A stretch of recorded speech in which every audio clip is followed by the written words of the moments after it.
السلام عليكم البنات، نتمنى تكونوا بخير وعلى خير وفي احسن الاحوال ان شاء الله. جبت لكم الوصفه الخطيره اللي غادي تهنيك من تساقط الشعر وتقصف الشعر. الا كان شعرك خفيف كان قليل كما كان اختي هذاك الشعر عندك، ديري هذه الوصفه وجي اختي رحمي لي الوالدين. ديريها فقط لمده اسبوع او اسبوعين على حسب نوع الشعر عندك والزغبه ديالك. اسبوع ولا اسبوعين وجي ردي عليا اختي الاخبار، ولكن غادي تتبعيها كما غادي نعطيك في الاخر ديال الفيديو. المهم اختي تبعي لي الفيديو كامل. النواه ديال التمر، العلف ديال التمر كنغسلوه وكنخليوه حتى كينشف وكنحمروه مزيان حتى كيتحرق وكنطحنوه غربلوه مزيان. كناخذوا منه معلقه صغيره ضروسه ديال الثومه كنقطعوهم ونقسموهم على جوج بالقشور ديالهم.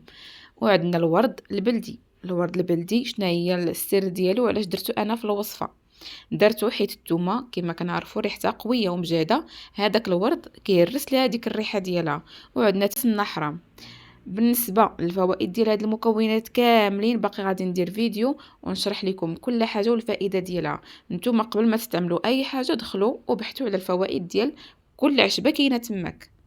دابا الا جيت انا نقول لكم كل عشبه والفوائد ديالها غادي يكون الفيديو طويل بزاف وغادي نخرجوا من الموضوع المهم اللي هو الوصفه ديالنا.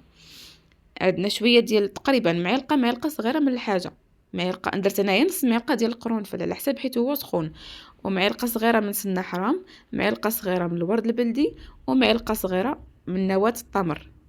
كناخذ داك القرعه كندير فيها الاعشاب كاملين كنرميهم في هذيك الزويته وكنسد القرعه. تكون قرعه ديال الزاج، ضروري تكون قرعه ديال الزاج حيت هي اللي كتحافظ لينا على كل الفوائد ديالها. اما داكشي ديال البلاستيك من الاحسن بلاش، واخا الزيت ما سخوناش ولكن من الاحسن اننا نستعملوا حاجه مزيانه اللي هو الزاج.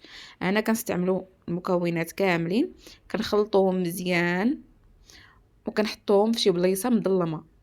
انتبهوا معايا وركزوا معايا شنو كنقول، بلاصه تكون مظلمه تحت البوطاجير. كنغلفوا القرعه بشي فوطه ولا شي حاجه وكنحطوها تحت البوطاجير يكون مظلم. كنخليوها لمده سيمانه، اسبوع او 10 ايام باش ما خليتو هاد الوصفه باش ما مزيان. انا كنخليها لمده اسبوع وكنبدا كنستعملها. من بعد داك الاسبوع كنشدوا هذيك الزويته ديالنا وقت ما بغينا نغسلو مرتين في الاسبوع. كنستعملوا هذيك الوصيفه.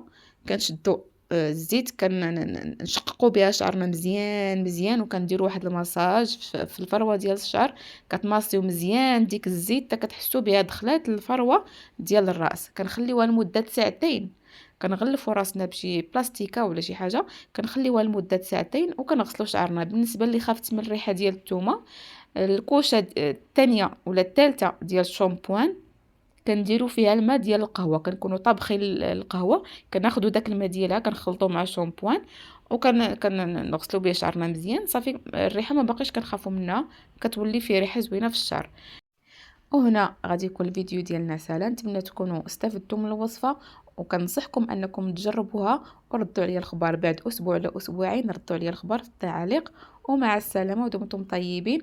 وما تنساوش كما العاده انكم تشتركوا في القناه وتدعموني بواحد لايك وخليوا لي تعليق زوين. مع السلامه.